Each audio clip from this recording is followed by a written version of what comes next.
கர்த்தருடைய பரிசுத்த நாமத்துக்கு ஸ்தோத்திரம். ஆண்டவராகிய இயேசு நாமத்தில் வாழ்த்துறேன். நான் மறுபடியும் ஒரு சந்திப்பது தேவனுடைய சுத்த கிருபை. படை வெள்ளத்துக்கு கர்த்தர் கிருபையை நம்ம விளக்கி பார்த்தார், நமக்கு ஜீவனை கொடுத்தார், அதை நம்ம உயிரோடு வைத்திருக்கிறார். 2015 ஆண்டை விட மழை அதிகம், ஆனால் கர்த்தர் கிருபையாக நம்ம பாதுகாத்திருக்கிறார். மரண எண்ணிக்கை குறைவு. 200 பேருக்கு மேலே மறிச்சிட்டாங்க 2015. இந்த தடவை இத்தனை பேர், ஒரு 15 பேர் மறிச்சிட்டாங்க. கர்த்தர் நம்ம கிருபையாக இறக்கமாக பாதுகாத்தார். மறித்தவர்கள் நம்மை விட நல்லவர்கள் அல்ல, அவளை கண்டு நம்ம சிறந்தவர்களும் அல்ல. தேவ கிருபை திறக்கும். சரியா? கர்த்தர் நாமத்துக்கு ஸ்தோத்திரம். கடந்த வாரம் நமக்கு மழை நிமித்தம் வகுப்பு நடைபெறல. எனினும் நம்ம தொடரலாம். ஸ்டீகன் பைபிள் இன்ஸ்டியூட் வகுப்புகளுக்கு உங்களை அன்புடன் வரவேற்கிறேன். நம்ம போன வகுப்பில் என்ன பார்த்தோம் ஞாபகம் இருக்கா?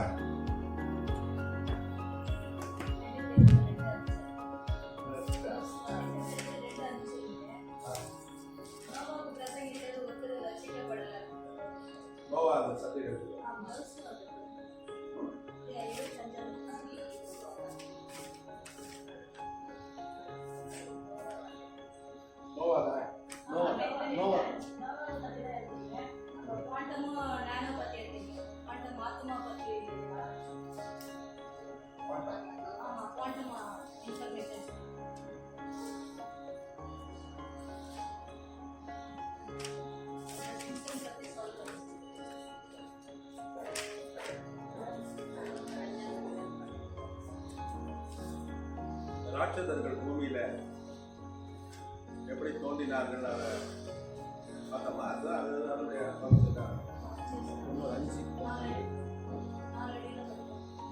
பார்த்தோமா?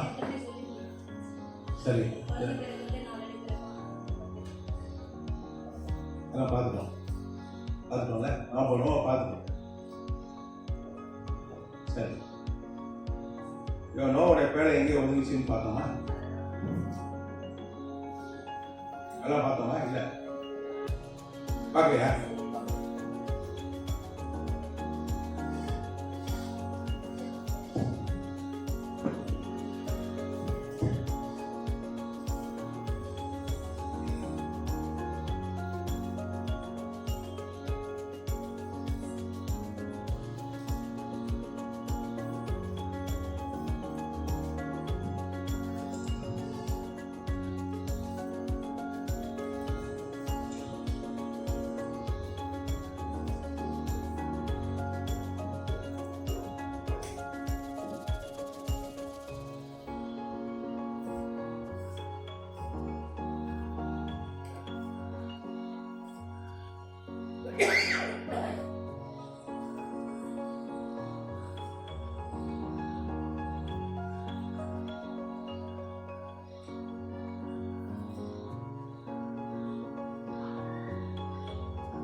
Next time.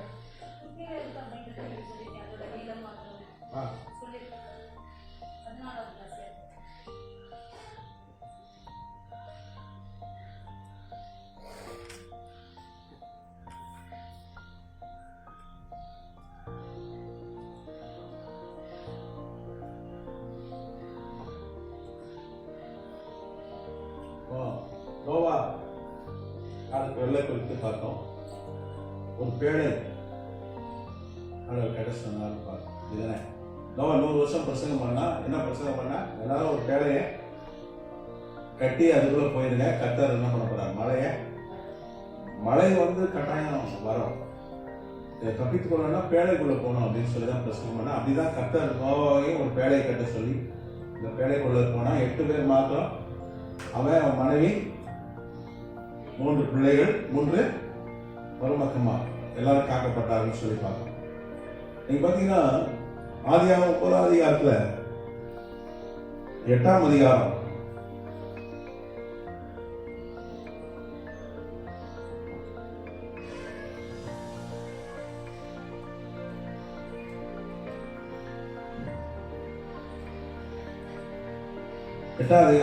சொல்லப்பட்டிருக்கு.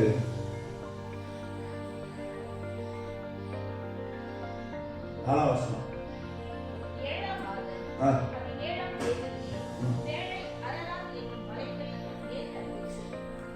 10ஆம் மாதம், அதாவது 7ஆம் மாதம்.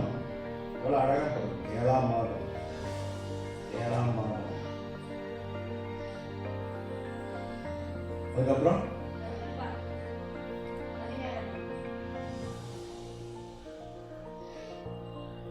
தேதி வரைக்கும் போட்டு அது வந்து மழை மேல வந்து ஒதுங்கிச்சு.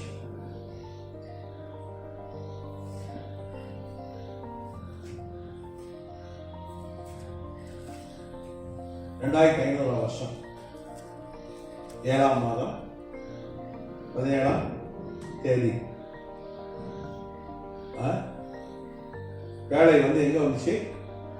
அரராரத்தில் வந்து மலையில தங்கிட்டு என்று வேதம் சொல்லுது. எத்தனை நாள் வந்து வெள்ளம் இருந்தது? 150 நாள் நாட்கள் வெள்ளம். 150 நாள், ஏற்கனவே 5 மாசம். 5 மாசம் எங்க இருந்தாங்க? பேழைக்குள்ள இருந்தார்கள். இந்த பேழைக்குள்ள கர்த்தர் அவங்களை வைத்து அவங்களை ரட்சித்தார். கர்த்தராமத்துக்கு சொல்றோம். அரராத் மலை எங்க இருக்கிறது? துருக்கியில இருக்கு.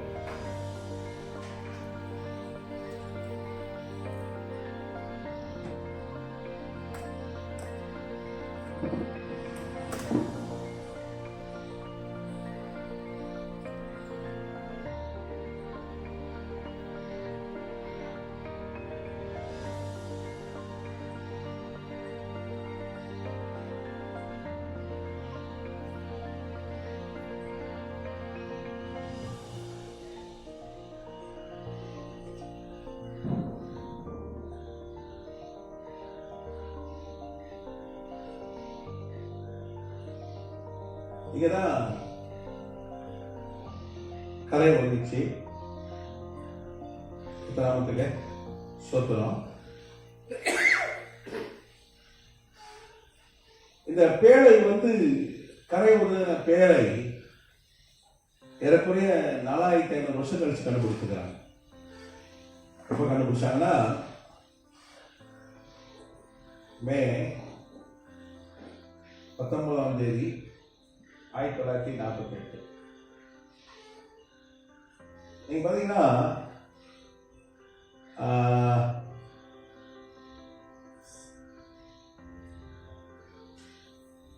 1940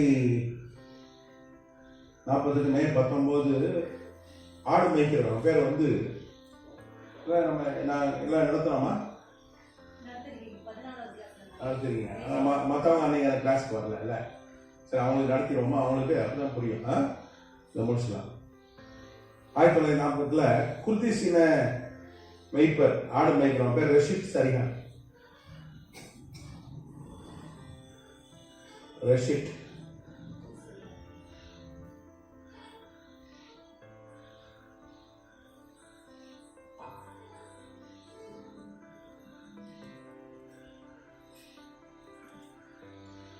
இங்கிலீஷ்ல எழுதிடுறேன். நீங்க தேடுறதுக்கு, யாராவது கேட்டா அவங்க சொல்றதுக்கு, ஆதாரப்பூர்வமா சொல்றதுக்கு உதவியா இருக்கும்.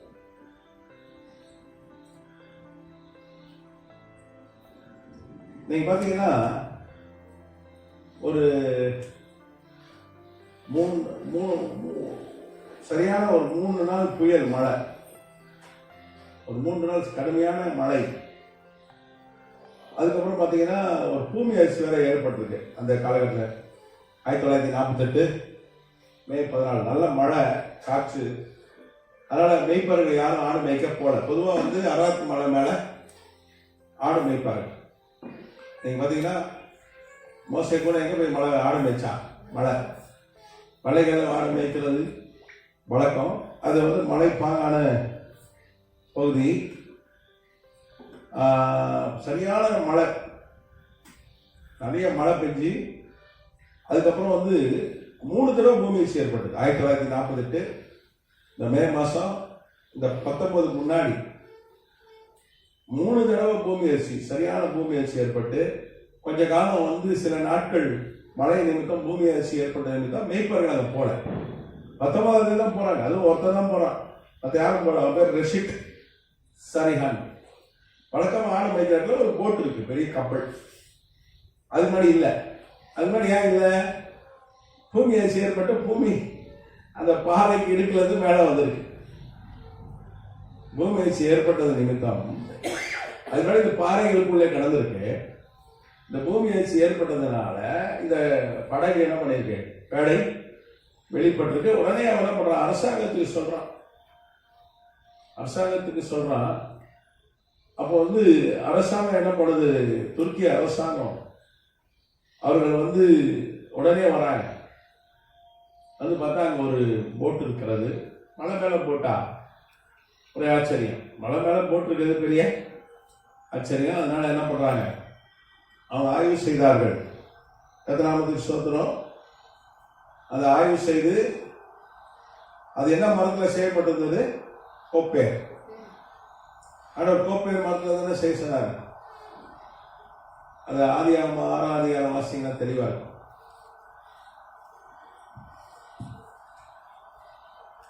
6ஆம் அதிகாரம் 14ஆம் வசனம். நீ கோப்பேர் மரத்தால் உனக்கு ஒரு பேழையை உண்டாக்கி அந்த பேழையிலே அறைகளை உண்டு பண்ணு, அது உள்ளும் புறமாக கீழ்பூசு. பேழை நீளம் எவ்வளவு இருக்கணும், 300 முழம். நம்ம போன வகுப்புல எழுதி போட்டோம், அளவு நான் எழுதி போட்டேன்னா, போன வகுப்புல எழுதி போட்டோன்னா பாருங்க, 300 முழம்னா 450 அடி. இதுல எழுதி போடல. சரி, நீளம் வந்து பேழையுடைய நீளம் வந்து 450 அடி. அந்த வசனம் படிங்க. அது 6. கோப்பேர் மரம்.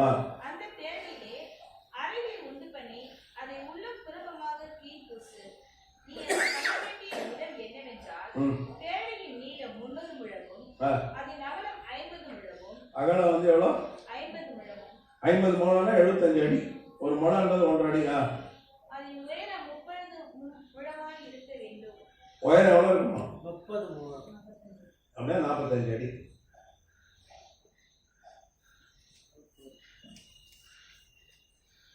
வேதம் சொல்லி கடைசி வசனம், அதுல 6 கடைசி வாசிங்க. நோவா அப்படியே எக்ஸாக்டா செஞ்சான்.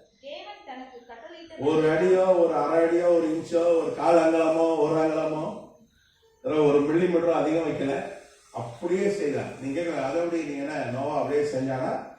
1948 மே 19 வந்து அரசு துறையினர் வந்து அளந்தாங்க. அளந்த போது என்ன இருந்தது, எக்ஸாக்டா நீளம் 450 அடி இருந்தது, 75 அடி அகலம் இருந்தது. கோப்பேர் மரத்தை அவங்க கண்டுபிடிச்சாங்க. கர்த்தர் நாமத்துக்கு அப்படியே செஞ்சாங்க. அதனாலதான் கர்த்தர் நோவாவையும் குடும்பத்தை பாதுகாத்தார், ஆசீர்வதிச்சார். அப்படியே எக்ஸாக்டா துல்லியமா ஆண்டவர் எப்படி எப்படி செய்யணுன்றத தெளிவா சொல்றாரு. ஆண்டவர் தெளிவா பேசுவார், மொட்டையா பேச மாட்டார். ஆண்டவர் பேசுறது ரொம்ப கிளியரா தெளிவா பேசுவார். குழப்புற தேவன் அல்ல, ஒரு குழப்பத்தின் தேவன். சிலெல்லாம் குழப்பி கத்தி அப்படி சொல்றாரு, ஆண்டவர் இப்படி சொல்றாரு என்கிட்ட அப்படின்னு குழம்பி போயிருப்பாங்க. ஆண்டவர் ஒன்றை பேசுறாருன்னா தெளிவா பேசுவார். எவ்வளவு அடி அகலம், எவ்வளவு அடி நீளம், என்ன மரம், அப்புறம் கீழ் பூசணும் எல்லாம் சொன்னாரா இல்லையா? சரி, அப்ப அதுதான் வந்து மே 19 1948 ரஷீத் சாரியன் அவன் மேய்க்கிறான், ஆடு மேய்க்கிறான். அவன் வந்து சொன்ன அரசாங்கம் வந்து ஆய்வு செய்கிறார்கள். அதுக்கப்புறம் நீங்க பாத்தீங்கன்னா அந்த இடத்துக்கு துருப்பினார் அப்படின்னு சொல்லிட்டு பேர் வைக்கிறாங்க. அந்த சைட்டு பேர் இப்போ துருப்பினார். அங்க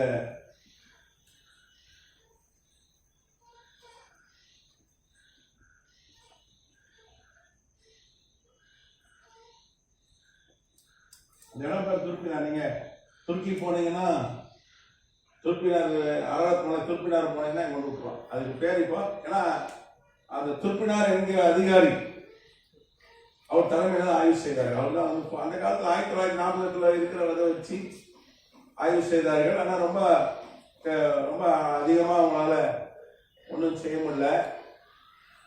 அதுக்கப்புறம் 1977 அதை வந்து அமெரிக்க தொல்லியல் துறையினர் வந்து அதை ஆய்வு செய்தார்கள். நீங்க பார்த்தீங்கன்னா 1977 வயட்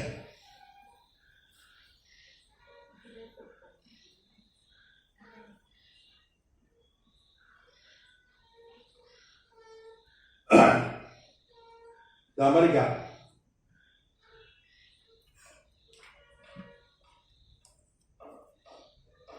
தமிழ் எழுதுறேன்.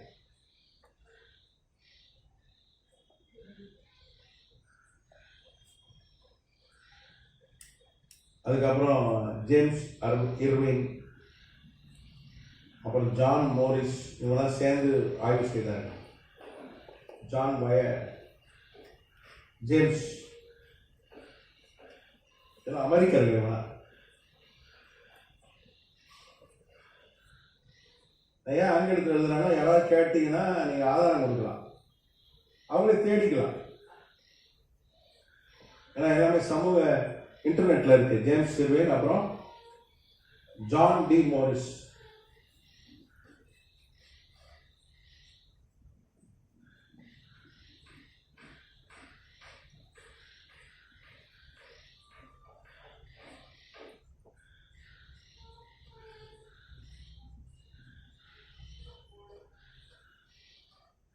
எல்லாமே அமெரிக்கர்கள், USA.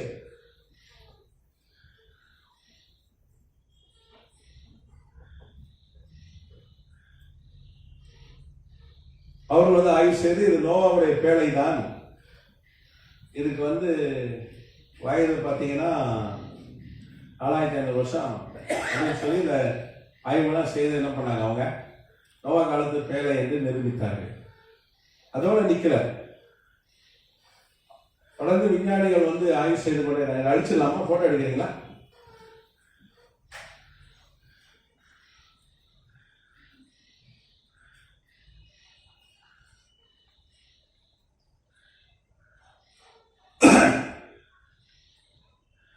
இதோட ஹெட்டிங் எழுதலாமா? நோவா பேழை,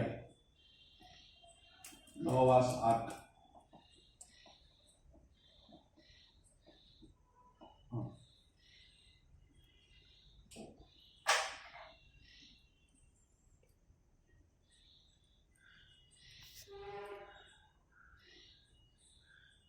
ஓகே,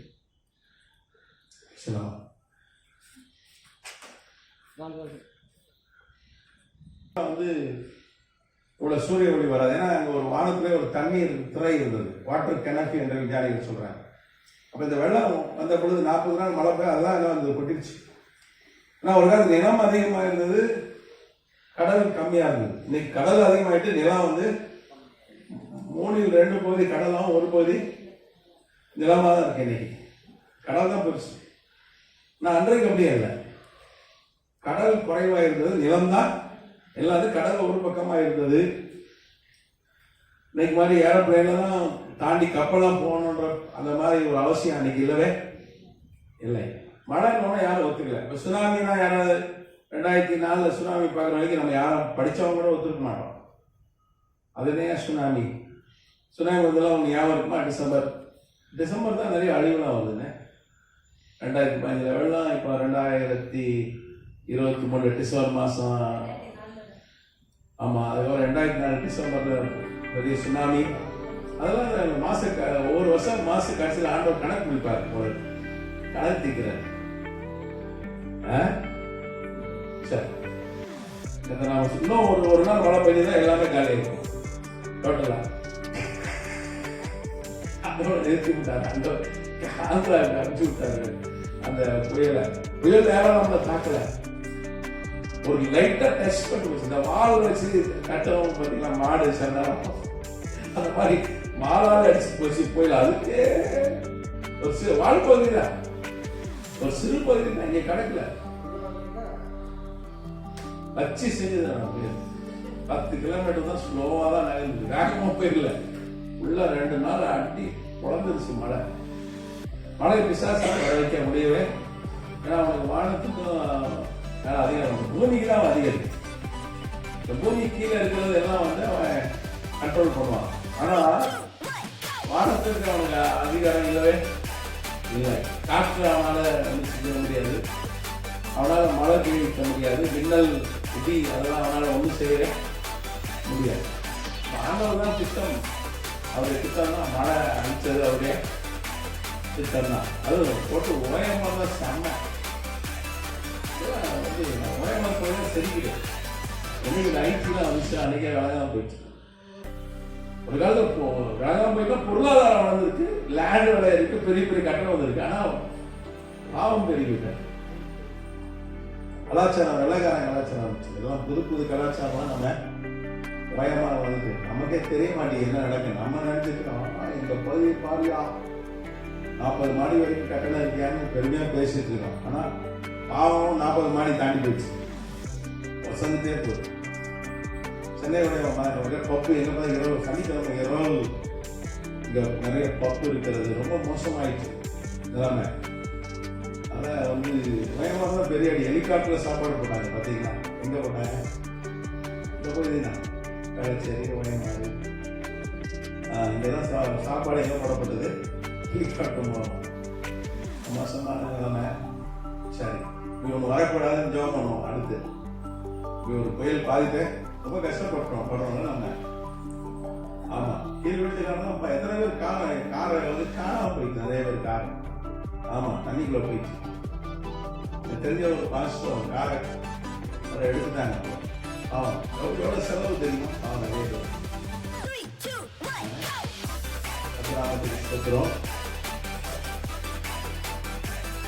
அப்போ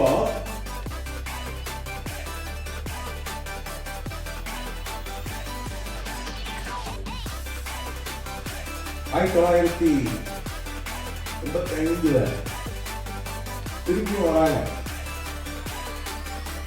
வயட்டு தான் ஆட்களை கூட்டு வர 77 வந்த வயட்டு திருப்பி 1985 இந்த வயட்டு என்ன பண்றாரு? இன்னும் கொஞ்சம் பெரிய விஞ்ஞானிகளை கூட்டு வர. அவர் ஒரு தொல்லியல் துறை ஆய்வாளர், ஒரு அகழ்வாராய்ச்சி செய்கிறவர் வயட்டு, அமெரிக்கர். அவர் என்ன பண்றாரு? டேவிட் ஃபாஸ்டோல்ட் அப்படின்னு ஒருத்தர், அவர் ஒரு விஞ்ஞானி கூட்டு வர. டேவிட்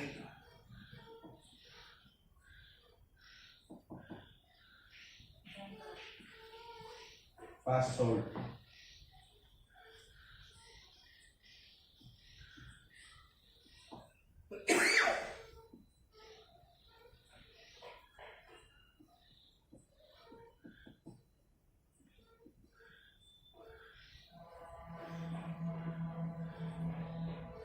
அப்புறம் வந்து ஜான் பாம்கார்ட்னர் பேர் வச்சிருக்காங்க.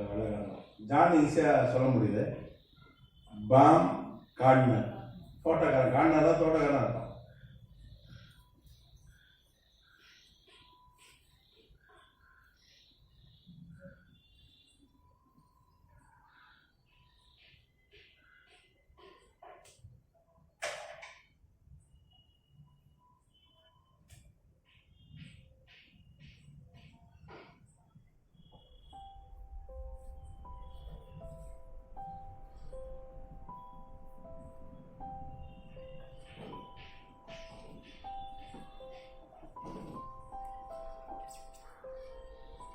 இவர்களால் மறுபடியும் ஆய்வு செய்தார்கள். ஆய்வு செய்து அவர்களும் நிரூபித்தார்கள் இது நோவா காலத்து வேலை என்று. ஏன்னா விஞ்ஞானிகள் சும்மா ஏதோ பார்த்து போட்டோ எடுத்து வாயில சொல்றதில்லை. அதை வந்து யுனெஸ்கோ ஏற்றுக்கொள்ளணும், மற்ற விஞ்ஞானிகள் ஏற்றுக்கொள்ளணும். அதுக்கு நிறைய ஆய்வுகள் செய்வார்கள். அந்த ஆய்வு இவங்க தான் வந்து என்ன பண்ணாங்க, அந்த நங்கூரத்தை கண்டுபிடித்தார். அந்த நங்கூரம் கூட இவங்க கண்டுபிடிச்சாங்க. அது ஏன் கிடைச்சதுன்னா, பக்கத்துல காசான்னு ஒரு கிராமம், நங்கூரம் எங்க கிடைச்சதுன்னா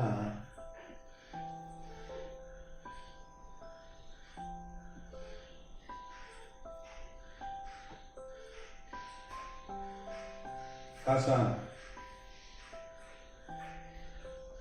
பக்கத்துல, இந்த மலை பக்கத்துல காசான், அது ஒரு கிராமம்.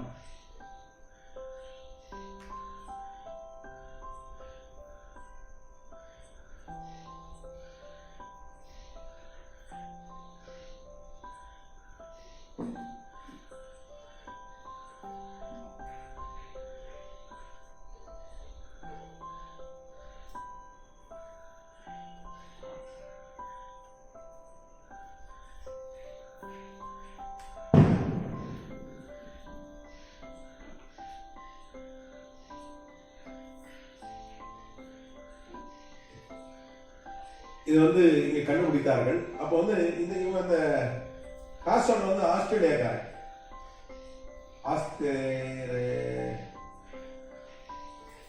ஆஸ்திரேலியால ஆஸ்திரேலியா, இவங்க அமெரிக்கா. இந்த வயட்டும் இந்த ஜான் இவங்க அமெரிக்கர்கள்.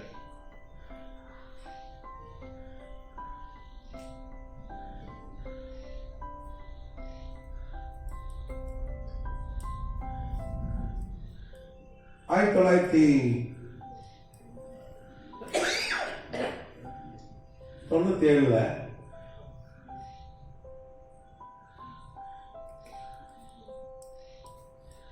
ஏப்ரல் மாதம்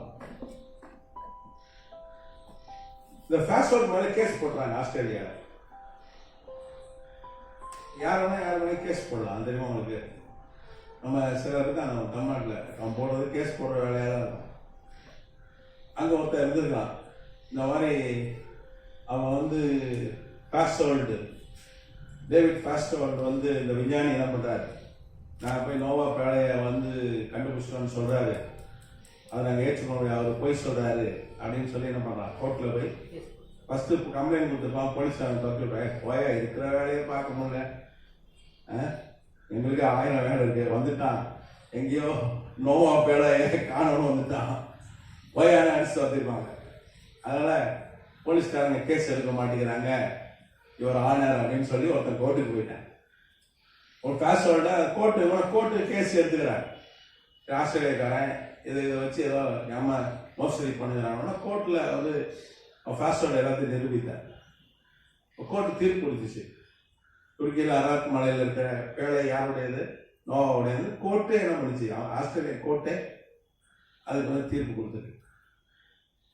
அப்போ வந்து நோவாவுடைய பேழை எங்க இருக்கு, இன்னைக்கு வந்து நேஷனல் பார்க். சார் ஞாபகம் வச்சுருக்கேன், மாஸ்டர் எந்த தேதியில் எடுத்தோம் சார் கிளாஸ? 14. இப்போ எத்தனாவது கிளாஸு? டேப்பா 43 வாரத்துக்கு முன்னாடி எடுத்த, ஏற்கனவே போன வருஷம், இந்த வருஷம் ஆரம்பம் இல்லை? சரி, ஏன்னா மற்றவங்க அப்போ வரல, ரைட், அதனால தான் திருப்பி எடுக்கணும் சார். பண்ணால் சார் டீச் பண்ணலாம் போல, டீச்சராக போடலாம் போல, அது நமக்கு சோத்துரும். அப்போ இது நோவாவுடைய பேழை நேஷனல் பார்க்.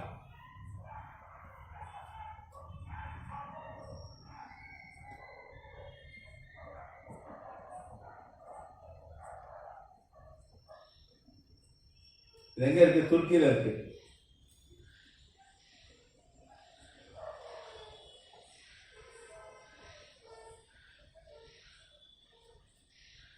எல்லாம் அங்க வச்சிருக்காங்க. அந்த பேழையில இருந்து கண்டுபிடித்த மிச்சங்கள், அங்க விலங்குகளினுடைய எச்சங்கள், அப்புறம் அந்த விதைகள், பழங்கள்லாம் கூட வச்சிருக்காங்க.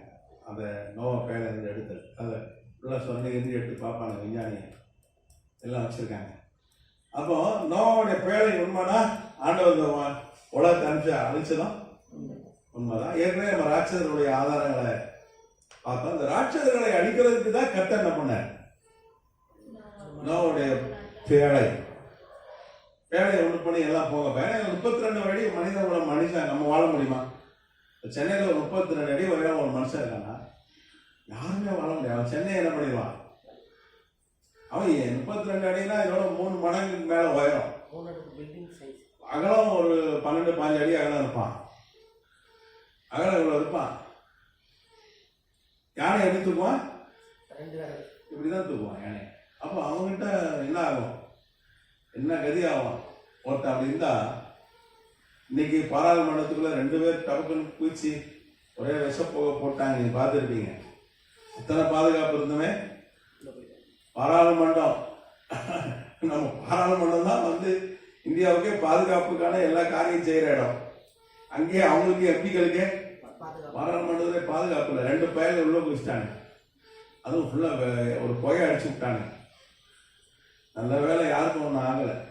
அப்புறம் கத்தர் கிருபை. இப்போ என்ன கதி என்ன அவன் பாருங்க. அப்போ எல்லாம் 20 வயசுக்குள்ள இருக்க 2 பயிர்க, சின்ன பயிர்கள் தான், எல்லாம் மாணவர்கள். அப்போ 32 அடி மனிதன் என்ன கதி ஆகும்? டெய்லி ஹெட்லைன்ஸ்ல வந்து அவன் நசிக்கு சேர்த்தான், இவன் நசிக்கு சேர்த்தான் நியூஸ் தான் வரும். அவன் நடக்கும் போதே அவனா டீ நகர்ல நடந்தானா ரங்கநாத், அதுவும் வந்து இந்த பண்டிகை நாளில் நடந்தானு என்ன கதியாவாங்க? இந்த புடவை எடுக்க போன தாய்மார்கள் சிவகுமார்லாம் என்ன ஆயிடுவாங்க? அடுத்த வருஷம் புடவை எடுக்க மாட்டாங்க. கிறிஸ்துமஸோட முடிஞ்சிடும் அவங்க கதை, புத்தாவோட பார்க்க மாட்டாங்க. அதனாலதான் கத்து அழிச்சு போட்டேன். கொஞ்சம் பெரிய விலங்குகள் அன்னைக்கு இருந்த பெரிய டைனோசர்லாம் அழித்து போட்டார். கொஞ்சம் யோபு காலத்துல 2 டைனோசர் அது பார்த்தோமா? யோபு காலத்துல டைனோசர் பார்த்தோமா? அந்த யோபு புஸ்தகத்தில் இருக்க டைனோசர் குறித்து எடுத்தோமா? எடுக்கல. அடுத்த வகுப்புல நம்ம ஞாபகப்படுத்து. யோபுக்கு 2 லிவியதான், அதுக்கப்புறம் யோபு புஸ்தகத்துல 2 விலங்கை காட்டுறார் ஆண்டவர். லிவியதான், அப்புறம் அதுல அடிக்கல பிகமோத். இது 2 டைனோசர் தான். பிகமோத் லிவியதான் 2 டைனோசர். அப்ப அந்த சின்ன டைனோசர்லாம் விட்டுட்டார். பெரிய வந்து டைனோசர்லாம் அழிக்கப்பட்டது. அது வந்து இதெல்லாம் வந்து மனிதனுக்கு ஏற்றது அல்ல. எல்லாரையும் காப்பாற்ற வேண்டும் என்றது அவனுடைய சித்தம். ஆனா மனிதர்கள் 100 வருஷம் நோவா பிரசங்கம் பண்ணியே யாரும் என்ன பண்ணல, ஏற்றுக்கொள்ளல. இன்னைக்கு அதான் சொல்றாரு ஆண்டவர், எப்பா நான் வருவேன், வந்து முதலாவது ஏற்கனவே மரித்த பரிசுத்தவான்கள் உயிரோடு எழுப்பேன். அதுக்கு பூமியில நீங்க உயிரோடு இருக்கிற உங்களை என்ன பண்ணுவேன், மறுரூபமாக்குவேன், அழியாத சரீரத்தை கொடுப்பேன், மகிமையான சரீரத்தை கொடுப்பேன். நான் மரித்து உயிரோடு எழுந்தது போல உங்களே என்ன பண்ண உயிரோடு நான் ஒரு சரீரத்தை எனக்கு ஏற்படுத்தி கொண்டேன். ஏன்னா பிலிப்பியரை நம்ம வாசிக்கிறோம். அந்த பிலிப்பியர் 3 கடைசி வசனம் சொல்லுது, ஆண்டவராகிய இயேசு கிறிஸ்து அவர் தனக்கு ஏற்படுத்தி கொண்டு அதே சரீரத்தை நமக்கு கொடுப்பார். அழிவில்லாத சரீரம், சாகாத சரீரம், அதுதான் கொடுப்பார். ஆனா நம்ம வந்து அதை ஏற்றுக்கொள்ள கஷ்டமா இருக்கு. 2010 விஞ்ஞானிகள் அதை கண்டுபிடித்திருக்கிறாங்க. ராபர்ட் லான்சா, அதுக்கப்புறம் Stuart Roger Penrose Hameroff Stuart போன்ற நோபல் பரிசு பெற்ற விஞ்ஞானிகள். குவாண்டம் மெக்கானிக்ஸ் ஒரு புது ஒரு அறிவியல் இருக்கிறது. நான் ஏற்கனவே சொல்லியிருக்கேன், மைக்ரோன்றது மைக்ரோஸ்கோப்ல தான் பார்க்க முடியும், இந்த கண்ணுக்கு தெரியாது. நானோன்றது அதை விட சின்னது, எலக்ட்ரானிக் மைக்ரோஸ்கோப்ல தான் பார்க்க முடியும். இந்த குவாண்டம்ன்றது அதை விட சின்னது. அது வந்து சாதாரண இதெல்லாம் பார்க்க முடியாது, அதுக்கு சில கருவிகள் இருக்கிறது. அப்போ அதுல நடக்கிற மெக்கானிக்ஸ் இப்படிதான் வந்து ஆய்வுகள் போயிட்டு இருக்கு. அந்த ஆய்வுல தான் வந்து மனிதன் மரிப்பதில்லை. மனிதன் இங்கே கண்ணை முன்னா வேற ஒரு இடத்துல என்ன பண்றான், கண்ணை திறக்கிறான். அதான் ஆண்டவர் சொன்னார், இதை விசுவாசிக்கிற மரித்தாலும் பிழைப்பான், அவன் வந்து மரணத்தை காண்பதில்லை என்றார். ஆன்மாவுக்கு ஆத்மாவுக்கு மரணம் இல்லைன்னு சொல்லி விஞ்ஞானிகள் கண்டுபிடிச்சாங்க. 2020 பென்ராஸ் மற்றும் ஸ்டூவர்ட் வந்து அமெரிக்கா இங்கிலாந்து நாட்டுடைய விஞ்ஞானிகள் கூட்டு முயற்சியில அவங்க கண்டுபிடிப்பாங்கன்னா மறுபடியும் உயிரோடு கொண்டு வந்துடலாம், மனிதனை மறுபடியும் அவனுக்கு ஒரு உடலை கொடுத்துடலாம். ஆனா அது எப்படிதான் தெரியல, ஆனா வாய்ப்பு இருக்கு அப்படின்னு சொல்லி கண்டுபிடிச்சிருக்காங்க. இது வந்து யாரோ ஒரு கட்டுக்கதை சொல்றோம் இல்ல, இது வந்து எல்லாமே நோபல் பரிசு பெற்ற புகழ்பெற்ற விஞ்ஞானிகள் கண்டுபிடிப்பு. ஆனா நம்ம வந்து அது நமக்கு அது தோண மாட்டேங்குது. கனவுன்னா மல்டிவர்ஸ், வேற ஒரு அண்டத்துல நாம் கண்ணை விழிக்கிறோம்னு சொல்லி தான் விஞ்ஞானிகள் சொல்றாங்க. வேதமா தான் சொல்லு. மூணாவது வானம் பரதீசில கொண்டு போய் என்ன பண்றேன், நீ இங்க நீ கண்ணை மூடினா அங்க கண்ணை திறந்துடுவேன். தூக்கம் தூங்கி எழும்புற மாதிரி இங்க தூங்கி அங்க முடிச்சிடுவேன் அப்படின்னு ஆண்டவர் சொல்றார். ஆனா ஆன்மா அங்க இருக்கும், உனக்கு அதுக்கு ஒரு சரீரத்தை கொடுப்பேன். இப்போ நான் வருகையில உன்னை உயிரோடு என்ன பண்ணுவேன், எழுப்பேன்னு சொல்றாரு. அதான் வந்து நம்ம நிறைய ஏன் ஏத்துக்கல? இன்னைக்கு உலகத்துல ஒரு 300-350 கோடி கிறிஸ்தவங்க எல்லாரும் ஏத்துக்கிறாங்க. அதை உயிர்த்தெழுதல ஒரு 100-150 பாதி கிறிஸ்தவம் ஏத்துப்பான், மற்றவன் அதேபடி அப்படி கேட்பான். அவனுக்கு தெரியாது. பைபிளும் வந்து நிறைய கிறிஸ்தவம் படிக்கிறதே இல்லை. நீங்க பாத்தீங்கன்னா 300-350 கோடி கிறிஸ்தவங்க பைபிள் படிக்கிறவன் 50 கோடி கூட இருக்க மாட்டான். அப்போ வந்து கேள்வி மேல கேள்வி கேட்கலாம். அப்படிதான் இருக்கு. அன்னைக்கு நோவா காலத்துல அப்படிதான் இருந்தது. எல்லாமே ஆண்டவரை வந்து தேடினவர்கள் தான். நோவா காலத்துல செத்து போனவங்க நிறைய ஆண்டவரை தேடினவங்க தான். என்ன பேழக்குள்ள போகல, அவ்வளவுதான். அதனாலதான் கர்த்தர் மறுபடியும் ஒரு வாய்ப்பு கொடுத்தார். நீங்க பாத்தீங்கன்னா மரித்து உயிரோடு இழந்து பாதாளத்துக்கு போனார். 3 நாள் என்ன பண்ணார், அவங்களுக்கு பிரசங்கம் பண்ணார். அதுல யாரெல்லாம் உணர்ந்தாங்களோ தனக்கு தெய்வமா காண்பிக்காம மனித நாவே தன்னை காண்பித்து பாவிகள் இருக்கிற, ஏன்னா லூக்கா 16 பாக்குறோம், பாதாளம் 2 பிரிவா இருக்கு. ஒரு பகுதியில் ஆபிரகாம் மணி பரதீசு, ஒரு பக்கம் பாவிகள் போடுற இடம். அந்த பாவிகள் இருக்கிற இடத்துக்கே போய் அன்னைக்கு எத்தனை பேர் செத்து போனார்கள் நோவா காலத்துல? 75 கோடி பேர் அழிந்து போனார்கள். எத்தனை கோடி? 75 கோடி ஜனம் அழிஞ்சு போச்சு. இந்த 75 கோடி ஜனங்களையும் போய் பார்த்து அவங்களுக்கு பிரசங்கம் பண்ணி அதுல யாரெல்லாம் மனம் திரும்பினாங்களோ அவங்களையும் கொண்டு போயிட்டாரு சொல்லி வேதம் சொல்லுது. நான் சொல்லல, இது நேசகுமாருடைய கான்செப்ட்ல பைபிள் இருக்கு. மறுபடியும் வாய்ப்பு, ஏன் வாய்ப்பு இருந்தாலும் அன்னைக்கு நோவா மாத்திரம் தான் பிரசங்கம் பண்ணா, 100 வருஷம் பிரசங்கம் பண்ணா. இன்னைக்கு அப்படி இல்லை, மறு வாய்ப்பே கிடையாது. இன்னைக்கு எங்க பார்த்தாலும் சுவிசேஷம், டிவி சேனல்ல சுவிசேஷம், சமூக வலைதள யூடியூப்ல சுவிசேஷம், தடிக்க விழுந்தா பாஸ்டர் ஊழியக்கார். இன்னைக்கு வந்து அதுக்கப்புறம் அந்த மாதிரி வாய்ப்பு மறுபடியும் கிடைக்கவே கிடைக்காது. அன்றைக்கு நோவா காலத்து மரித்து போன ஆட்களுக்கு ஆண்டவர் ஒரு வாய்ப்பை கொடுத்தார். கர்த்தராமத்துக்கு ஸ்தோத்திரம். அடுத்தது பாத்தீங்கன்னா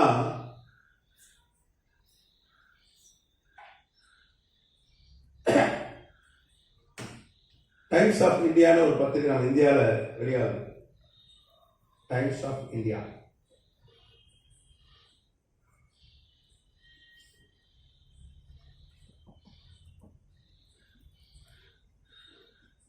கடையெல்லாம் பார்த்தீங்கன்னா தோமா டைம்ஸ் ஆஃப் இந்தியான்னு ஒரு ஆங்கில பத்திரிகை நீங்கள் தோமா. Hindu, Indian Express, Times of India புகழ்பெற்ற பத்திரிகை. ஆங்கிலத்தையும் எழுதிடுறேன்.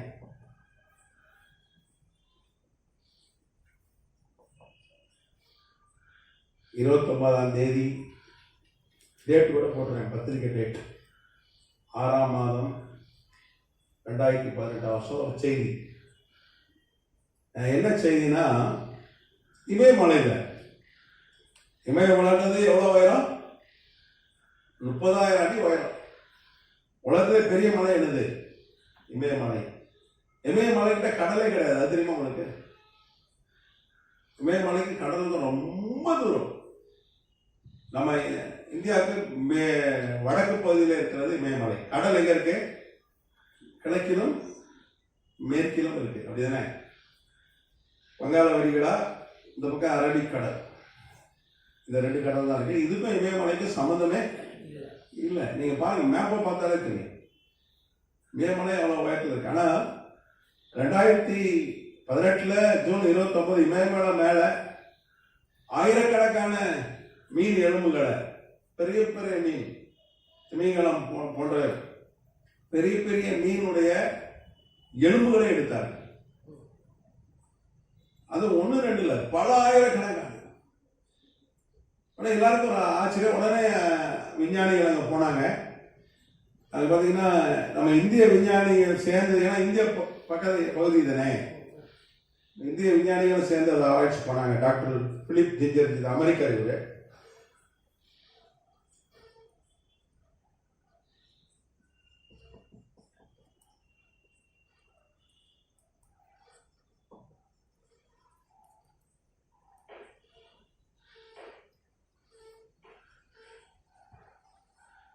பிலிப்பு இந்தரிச்.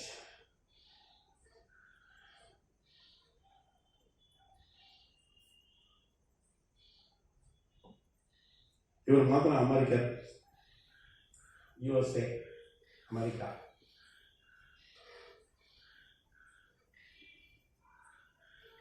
இந்தியா வந்து சுனில் பாஜ்பாய், டாக்டர் சுனில். இவர் தலைமையில பெரிய குழு சுனில்.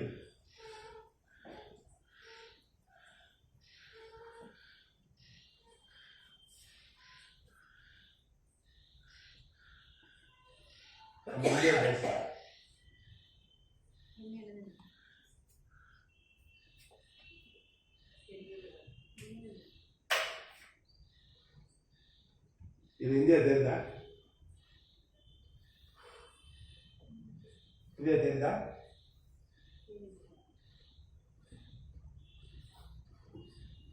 இவர் தலைமையில பெரிய குழுவினர் ஆராய்ச்சி பண்ணி ஒன்று கண்டுபிடித்தார்கள். இது வந்து 4500 வருஷத்துக்கு முன்னாடி மரித்து போன எலும்புகள்னு கண்டுபிடிச்சாங்க.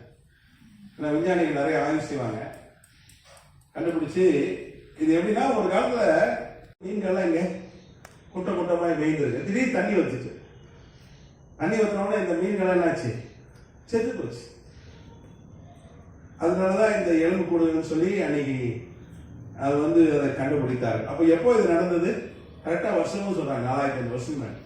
இது நோவா காலத்து மழை வெள்ளம்னு சொல்லி விஞ்ஞானிகள் சொல்றாங்க. கர்த்தர் நாமத்துக்கு ஸ்தோத்திரம். அப்போ இமயமலைக்கு கடலுக்கு சம்மந்தம் இல்லை. ஆனா இமயமலையில பெரிய பெரிய மீன்களுடைய எலும்புக்கூடுகள், திமிங்களுடைய நிறைய பேர் கண்டுபிடிச்சாங்க. சிலி நாட்டுல பாலைவனத்தில் ரோடு போடும்போது ஆயிரக்கணக்கான திமிங்களுடைய எலும்புக்கூடுகள் கண்டுபிடிச்சாங்க. ஆயிரக்கணக்கில் திமிங்களெல்லாம் எல்லாம் 20 அடி 25 அடி நீளம் உள்ள எலும்புகள். பாலைவனத்துக்கு கடலுக்கு சம்மந்தமே கிடையாது. அதுவும் 4500 வருஷத்துக்கு முன்னாடி சிலி நாட்டு, தென் அமெரிக்கா, சின்ன நாட்டை கண்டுபிடிச்சாங்க. நீ சொல்லிக்கிட்டே போலாம், அடிக்கிட்டே போலாம் ஆதாரங்கள். இதெல்லாம் எதை குறிக்கிறது? நோவா காலத்து வெள்ளத்தை குறிக்கிறது. நோவா காலத்துல 75 கோடி மக்கள் மழை வெள்ளத்துல அழிந்து போனார்கள். உலகமே அழிக்கப்பட்ட என்பதை நம்ப வைக்கிற ஆதாரங்களாக இருக்கிறது. அல்லேலூயா. அப்போ ஆண்டவர் வந்து அழிப்பேன்னு சொல்றாரு. பூமியை எப்போ அழிப்பேன்னு சொல்றாரு? எப்போ அழிப்பேன்னு சொல்லியிருக்காரு? சொல்லுங்க பாப்போம். இவ்வளோ கிளாஸ் அட்டன் பண்ணிருக்கீங்க, உங்களுக்கு தெரிஞ்ச சொல்லுங்க. இந்த பூமி எப்போ அழிப்பேன்னு சொல்லியிருக்காரு? சொல்லியிருக்காரா இல்லையா? பதிலே காணும். வருகை வந்து கர்த்தருடைய வருகை அன்னைக்கு வந்துட்டு வச்சுங்க. 3 வருஷம் அந்திகிறிஸ்து ஆளும். அப்புறம் அவனை அழித்து போடுவதற்கு மேசியா என்ன பண்ணாரு? ஆண்டவர் இயேசு கிறிஸ்து பகிரங்கமாய் வருவார். அந்திகிறிஸ்துவையும் கள்ள தீர்க்கதரிசியும் என்ன பண்ணுவார்? அக்கினி கடல்ல போடுவாரு. 1000 வருஷம் அரசாட்சி செய்வார். எத்தனை வருஷம்? 1000 வருஷம் அரசாட்சி செஞ்சு முடிச்ச பிறகுதான் இந்த பூமியை அழித்து போடுவார். புதிய வானம் புதிய பூமியை ஏற்படுத்துவார். இன்னைக்கு வருகை வந்துட்டுன்னு வச்சுக்கலாம். சப்போஸ் இன்னைக்கு வருகை வந்துட்டுனா பூமி அப்ப எப்ப அழிஞ்சு போகும்? 1300 வருஷத்துல அதுக்கு பிறகு என்ன பண்ணும்? அழிக்கப்படும். ஆனா அழிப்பேன்னு சொல்லியிருக்காரு. அன்னைக்கு அழிப்பேன் அழிச்சிட்டார். அழித்ததுக்கான ஆதாரங்களை தான் நம்ம எல்லாம் பார்க்கிறோம். அதனுடைய அடையாளங்கள், ஆதாரங்கள் இன்னைக்கு பூமியில இருக்கு. சொல்லிட்டே போனோம். ஒரு 10 கிளாஸ் கூட எடுக்கலாம், கூட பத்தாது. அவ்வளவு ஆதாரங்கள் இருக்குது. நான் 1-2 தான் சொல்றேன். அது நம்ம இந்தியா பக்கத்தில் இருக்கிறதுனால தான் இந்த ஆதாரங்கள் சொல்றேன். அது இமயமலை புகழ்பெற்ற அவ்வளவு உயரமலை. ஆதாரங்களை அடிக்கிட்டே போலாம், கணக்கு வழக்கே கிடையாது ஆதாரங்கள். அப்ப இதெல்லாம் எது காட்டுகிறது? ஆண்டவர் நோவா காலத்துல அவசர மனுஷகுமாரன் நாட்கள், மனுஷகுமாரன் வரும்போது எப்படி இருக்குமா? அவசர வருகையில நான் வரும்போது எப்படி இருக்குமா? நோவா காலத்துல நடந்தது போல இருக்குன்னு சொன்னேன். சொன்னார். நோவா காலத்துல எல்லாம் காலையில போற மழை வரும்போது அவன் கிளம்பிதான் போனான். நிறைய வானத்துல திடீர்னு தண்ணி ஊத்துது. அதுக்கு மழையை பெய்ததில்லை, பனிதான் பெய்யும். நயான்னு சொல்லி அப்படியே பார்த்துட்டு அவன் என்ன பண்ணான்? பொண்ணு கேட்டவன் பொண்ணு கேட்ட போறான், பொண்ணு பார்க்க போறவன். டெய்லி 75 கோடி ஜனம்னா கல்யாணம் நடந்துட்டே தான் இருக்கும். பொண்ணு பார்க்குற நிகழ்ச்சி நடக்கும். பிரசவத்துக்கு போறவங்க உண்டு, ஏதோ ஒரு ஆசை உண்டு, ஏதோ ஒரு குடும்ப நிகழ்வுகள் உண்டு. இப்படி அவன் வேலையை பார்த்துதான் இருந்தான். வெள்ளம் வர மழை ஆரம்பிக்கும் போது யாருக்கும் சீரியஸ்னஸ் இல்லவே இல்லை. தண்ணீர் ஏற ஏறதான் ஐயோ நோவா கொண்டு ஆண்டவர் பேசினாரே, அப்பதான் உணர்வு வந்துச்சு. ஆனா ஆண்டவர் வர மாட்டார். இந்த வேலையில அவ்வளவுதான் கெப்பாசிட்டி மூட்டை. யாரும் வந்து வேலை மேல ஏறி நிக்க அவன் ட்ரை பண்ணியிருப்பான். நம்மளால சாதாரண ஆள் கிடையாது. ஹெலிகாப்டர்ல தங்கிடுவான். வேலையை விடுவானா நம்மளால எல்லாம் மாண்டு போனார்கள், அழிந்து போனார்கள். அந்த பெரிய பெரிய எலும்பு மனிதெல்லாம் அப்படிதான் அழிந்து போனார்கள். அவனுடைய எலும்பு கூடுதெல்லாம் இன்னைக்கு எடுத்துச்சு. விஞ்ஞானி இன்னைக்கு பாருங்க, அமெரிக்கால மோண்டானா மியூசியம் ஒன்று இருக்கு. அங்கெல்லாம் 32 அடி மனிதனுடைய எலும்புகள்லாம் இருக்கு. அப்ப இதெல்லாம் அவங்க மறிச்சு போயிட்டாங்க. குஜராத்ல எடுத்ததை நான் போனேன் வகுப்புல சொன்னேன். குஜராத் கட்சி மாவட்டத்துல லேக் பேட்ச் அப்படின்னு ஒரு இடத்துல ஏன்னா 22 அடி உயரம் மனிதர்கள். குழந்தையே 4 அடி. 4 அடினா குழந்தை எவ்வளவு உயரம்? இவ்வளவு உயரம் இருக்குமா? 4 அடினா இவ்வளவு குழந்தையே இவ்வளவு உயரங்க. நம்ம பிள்ளைங்கெல்லாம் சில நேரம் செல்லமா எட்டி உதைக்கும். அந்த குழந்தைலாம் நம்ம எட்டி வச்சதுன்னா ஒண்ணு ஸ்பாட்ல செத்துருவான், இல்லைன்னா ஆஸ்பத்திரி செத்துருவான். கரெக்டா? அப்பவே செத்துருவான். கொஞ்சம் ஸ்ட்ராங்கா இருக்கும், ஆஸ்பத்திரி சாவான். அப்ப யோசிச்சு பாருங்க. அதனால கர்த்தர் நம்மள அந்த அழித்து போட்டார். இன்னைக்கு வந்து ஆண்டவர் வந்து அதுக்கப்புறம் நான் மழைனால அழிக்க மாட்டேன்னு சொல்லிருக்காரு. முழு உலகத்தை மழைனால அழிக்க மாட்டேன், ஆனா ஒரு பகுதியான மழையில அழிஞ்சிட்டாரு. எல்லாம் மிரட்டிட்டு இருக்காங்க. இன்னும் கொஞ்ச நாள் சென்னை கடலுக்குள்ள போயிடும்னு எல்லாம் மிரட்டிட்டு இருக்காங்க. ஆனா ஐஸ் பனிப்பாறைகள் ஒரு கண்டம் முழுக்க பனிப்பாறை தான். அண்டார்டிகா அங்க இருந்து அவ்வளவு பனிப்பாறைகள் உருகிட்டே இருக்கு. ஏன் இவ்வளவு மழை வெள்ளம்னா அதனுடைய பாதிப்பு தான். கிளைமேட்டிக் சேஞ்ச், வானிலை மாற்றம். இப்ப வெள்ளம் வந்துட்டு தான் இருக்கும் அப்படின்னு சொல்றாங்க விஞ்ஞானிகள், வானியல் விஞ்ஞானிகள்.